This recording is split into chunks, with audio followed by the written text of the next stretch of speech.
Okay. Okay, here we are. This is Mark Miller, and I have my partner in crime. Why don't you introduce yourself, Elizabeth? Hi, I'm Elizabeth. I work with Mark on with Career Pivot, help him write some blog posts, do some of his graphics, just help him out. Yep. And so we are here on our Monday evening. We're going to continue to do this for 3 or 4 months, trying to build a community. And tonight's topic, we decided we have a topic tonight. And my blog post today was on 9 tools that are free or nearly free. Even the ones that are not free, the one that's not free is still pretty inexpensive. Yeah. And so I kind of wanted to go down through. And the first one is Canva, Canva, or canva.com, which is may displace people wanting to pay for Photoshop. Yes. So, Yeah. Elizabeth, tell us what you've done with Canva. I use it quite a bit. It's very user friendly, and it's a drop and drag idea. And I've created a lot of graphics for Mark for his website for blog posts. So if you just want to add that added little touch to a blog that you're working on, or perhaps a resume, or even just a document you want someone to see, it's easy to use. Most of the graphics are free. They do charge for some of them $1 a piece, but it's I use it rarely, so it's it's good to use. They have a lot of different templates that you can use, from social media to books to menus to flyers if you're a real estate agent. So I think it's a great program. Yeah. So the graphics that you used in the last 2 emails that we sent out were done on Canva. I've just asked Elizabeth to start exploring doing my hero image for my LinkedIn profile, and it's perfect for that kind of stuff.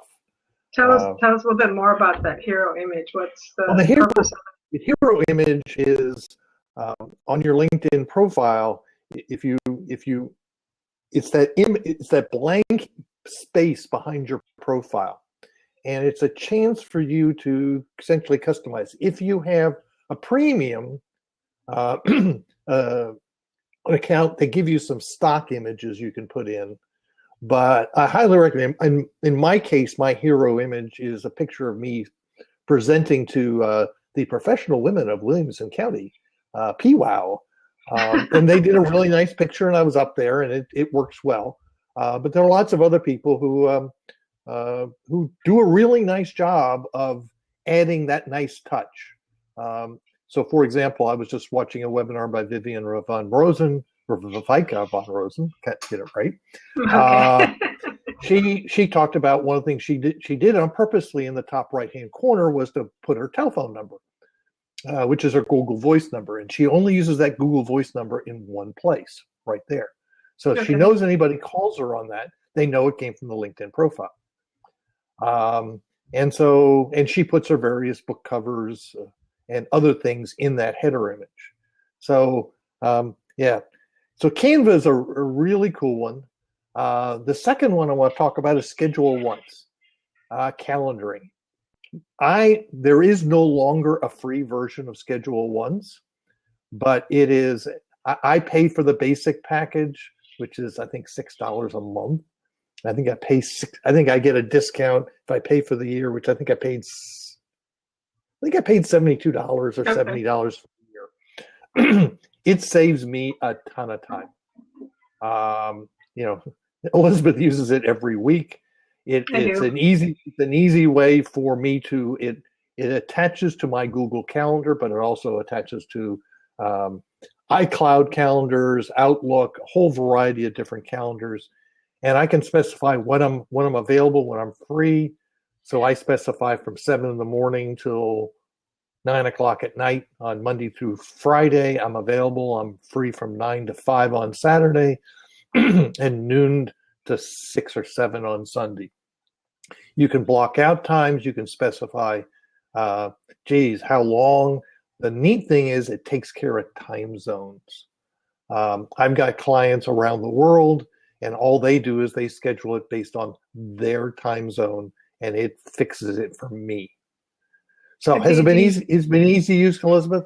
Yes, it's very easy, and it's great because you can pull it up, look at your calendar, see Mark's calendar, and then right away you know that there's an open time that both of you can connect. It's so much easier than trying to email back and forth and do that 3 or 4 times and finally come up with a date. So, and you can write notes, you can write what you want to talk about, where you want to meet, so that adds to it even more.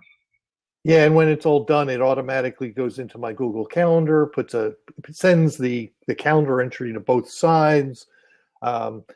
If you're unemployed and you can afford $70 for the year, this saves a ton of time. And so I just send the link to whoever I want, saying, go look at my calendar, go figure out a time. And it's when you're in your job search, in my opinion, it's invaluable. It saves me a ton of time. The next one is one of my favorite, which is LinkedIn Publisher. If you do not want to create your own blog, it's not the most robust blogging platform, although it's getting better. You can't. The graphics are, the images, you have less control than a lot of places I do. But when you publish something, all your connections are informed. All your followers, and I've got about 14,000 followers now, are informed. But more importantly, it goes right into your LinkedIn profile.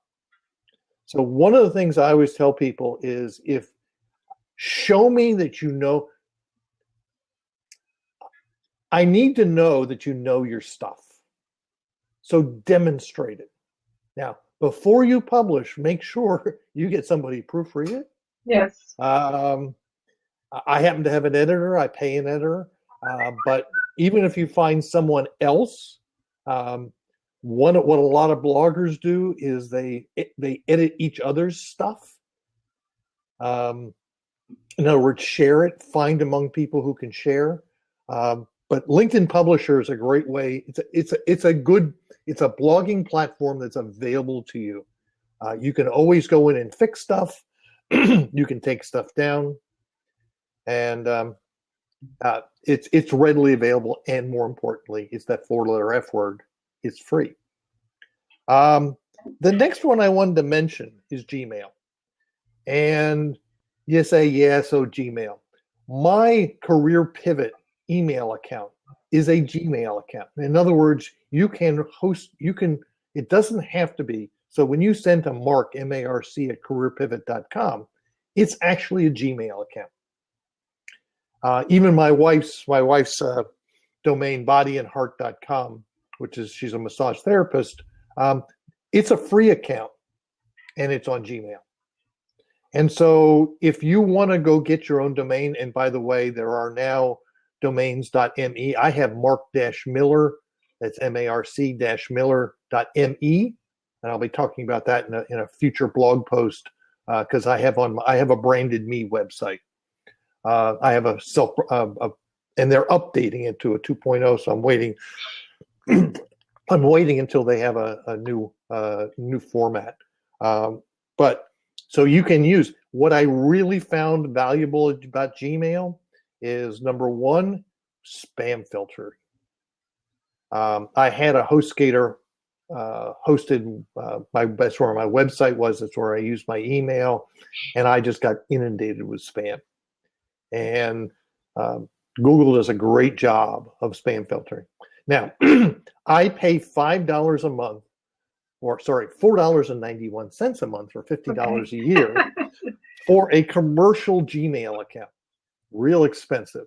Now, with that, I get a Google Drive of 1 terabyte, and I get a bunch of other tools. For $5, for under $5 a month, rather interesting, they don't let me, and that's $5 per user.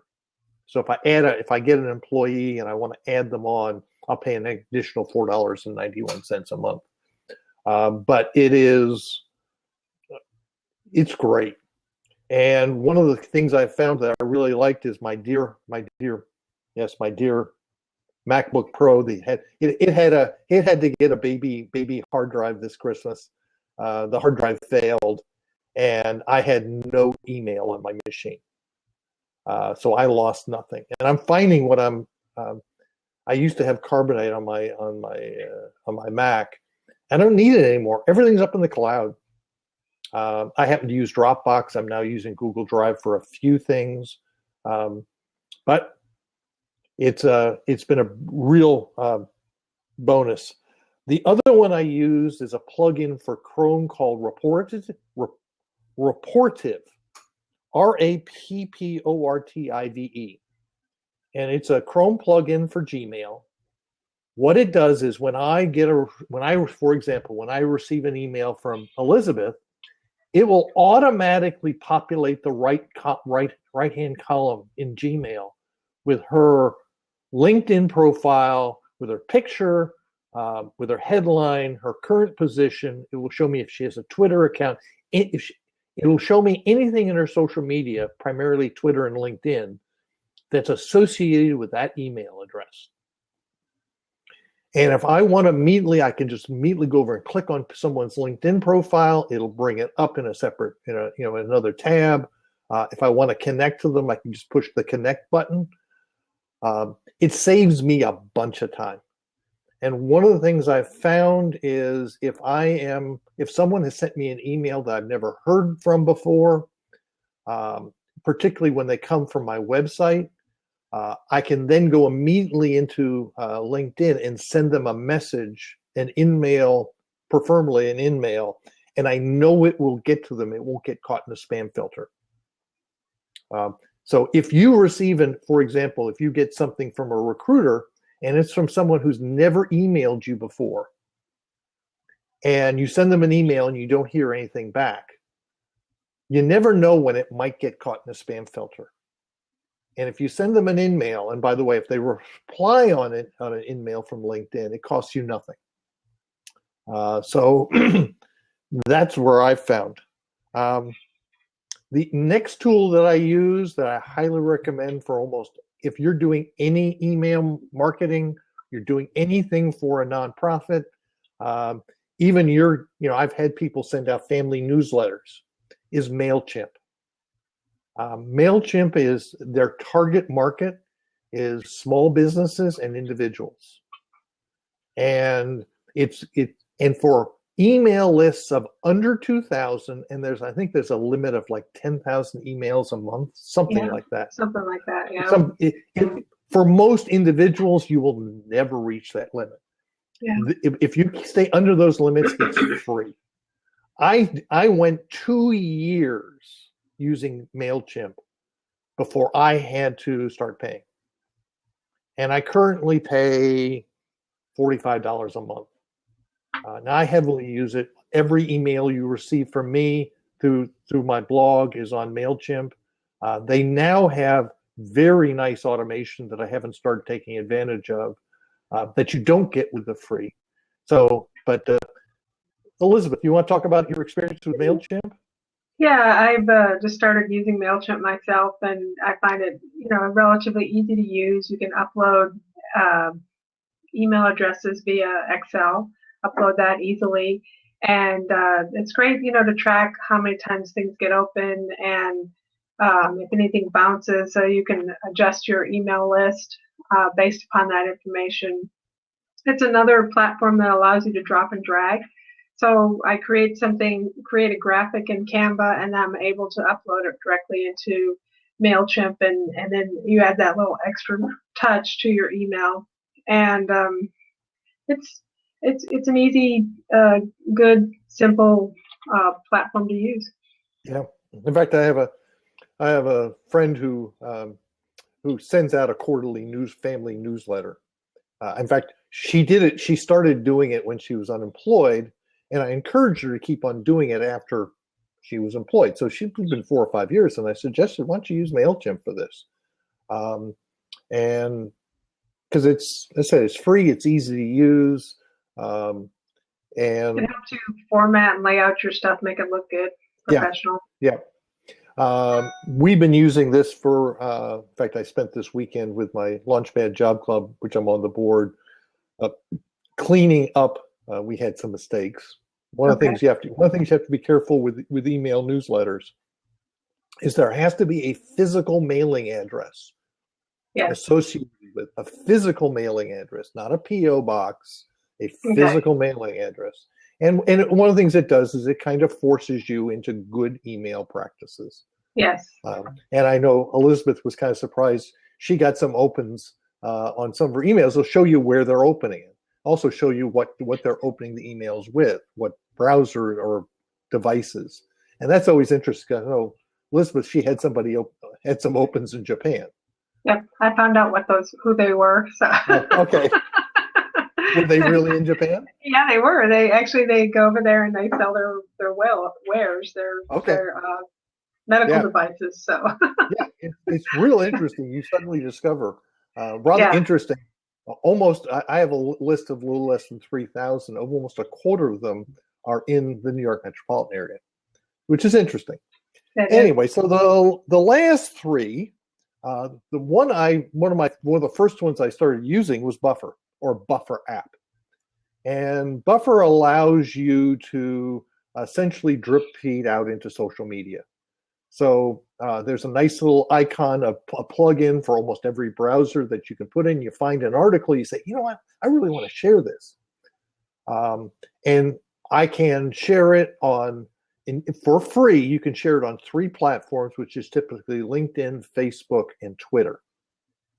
I pay extra for some additional features, but it allows me also to post on 2 different LinkedIn groups. I post on my own Boomer Job Tips, and I post on my Launchpad Job Club, which is the nonprofit I'm associated with. And so it allows you to set a schedule. You can share it now. You can reshare it from inside. And it gives you lots of good statistics on how many times people click on it. Tell how you go about building your Boomer Job Tips post. What we do is we go back and look at the past week's posts that we've put into the queue, and I'm able to see which posts receive the most clicks and views, and if there's quite a few, then they go into the top list or most popular list, and then if we get a lot that have 2 or 3 clicks, and they go into their subject area too. So Buffer is very easy to use. It's a great way to just put out a whole bunch of content and get it ready to go for you, so you're not constantly every single day looking for something to post or talk about or whatever. And if something is relevant and you wanted to get it out there earlier, you can just adjust the queue and add it as you see fit. So it's an easy app to use, and there's a calendar so you can see all your posts, what's happening when and at what times, and you can set the times or they can set it for you. So yeah, it's a good way to get your name out there on a regular basis. Yeah, and one of the key pieces on social media is to be regular. So one of the things I know Elizabeth is at times we have a Twitter list, and she would just go out there and on a Sunday and pull down 15, 20 articles and feed them into the queue, and then they would be drip feed on all these platforms I feed out twice a day. And one of the things you can look at is the times of day when it works best. So you can then move around your schedule and see, oh, geez, if I post on Twitter at 7 in the morning or 9 in the morning or 11 in the morning, and you can see when you're going to get them, when will people see this? Yeah. And I'm a recovering engineer. I'm a data geek. I like data. I like to see what when things work. I think one of the key features is we can see what people like. Yes. Right. What they're interested in. Right. You'll suddenly see a post and it'll go off the wall, and you're going, wow, okay. Yeah. Right. Very true. And I learned a long time ago, it doesn't matter what I think. I've written some blog posts that I thought were brilliant, and people went, eh. And I wrote some other stuff that my one famous one was my 5 things in your resume that say you're too old. I wrote that in 15 minutes. Yeah. I wrote it based on believe it or not, a resume that was from a resume workshop. Oh, okay. And I thought, I looked at this, I said, this is horrible. This guy's old, he's ancient. And I wrote it in 15 minutes and it went viral. Yeah. Who knew? So the last two, one is Crowdfire. If you're looking at trying to grow your Twitter following, Crowdfire is real easy to use. What it allows you to do is copy followers off other people. So I'm copying off I have about 8 or 9 people that that are doing things similar to me, do a lot of Twitter work. And I just I follow their followers. And then the Crowdfire app will keep track of who I've followed and unfollowed, so they won't display them to me again. And I follow about 200 people a day. And they follow me back. Some do, some don't. And I'm, the last 3 months, I spent about 10 minutes a day doing this, and I've gained about 5,000 followers. And the quality of followers, because I've picked other people who are like me. So I'm following people like Career Sherpa Hannah Morgan, the Avid Careerist, which is Don Fay. I follow Next Avenue, Mark Babbitt, who's U-Turn, people who have high quality followers. And by the way, it works. It's pretty easy. The last one is Rebel Mouse. If you go to my Boomer Job Tips page, if you go to any page on my website, and the right-hand sign will be Boomer Job Tips. And it will format this really gorgeous page. It is brain dead easy to use. I have it set up to pick up off my Twitter feed anything that comes from Career Pivot with a hashtag Boomer Job Tips. So when Elizabeth plugs something in or I plug something into Buffer, we add for Twitter the hashtag Boomer Job Tips. And magically, as soon as it tweets out, it shows up on that page. Properly formatted. If you want to show off your expertise and what you're curating, I pay the small amount. This is one that I think $60 a year. And it allows me to embed it in a page. You can do it for free. They have a free option, and it'll be something like, you can go look at mine, would be the equivalent of the free option, which would be rebelmouse.com/boomerjobtips. It's easy. So at this point, does anybody have any questions? You can type in a question by putting in /Q in the question box, and it'll show up as a question. Or you can just simply type it. Just send us a message. Yeah. Or if there's a tool that you use that you really like, let us know about that. One thing that I have found recently is an app called Pocket, which allows you to just save articles or whatever you want in one location. Then if you want to go back to them to read them or to post them or whatever, it's just an easy way to kind of keep them collected, keep them organized. And it's a free app. I collect things, and then I go and start posting things onto Twitter for Career Pivot. Yeah, rather interesting. I use Pocket, and one of the things I like is you can tag the option, and then allows you to nicely sort them. So as I find interesting things that I'll use the example. I found there was an article on BitLink shorteners. Okay. And I really wanted to keep it, and I threw it in Pocket. There are various things I see, but I have no idea when I might want it, but I can go in and tag it. So, for example, the one I threw in there today, the one that's gotten lots and lots of clicks is the ultimate LinkedIn cheat sheet. Yes, the profile. Yeah, whoever did that infographic did a absolutely. They nailed it. They really did. They did a gorgeous job. Yeah. I've gotten 20 or 30 comments on that one, just my one share. Posted. Okay. Yeah. Okay. And it's been real interesting just watching everyone going, wow, because it has all the statistics. For me, it's like, how long is each field? How big is each image? What are the options? I said, really, really nice. And it's a good reminder to go look at your profile every so often and update it, and just put that guide next to it and see if you're meeting all the requirements. So I think that I said if you'll go on my share feed, you'll find it's called the Ultimate LinkedIn Cheat Sheet. I think that's what it's called. Yeah, I think that's what it's called too. And so you can just Google that and you'll find. So how do you use LinkedIn Navigator? I'm not sure what LinkedIn Navigator is. Now, if you're talking about LinkedIn Publisher, Robin, is that what you're talking about?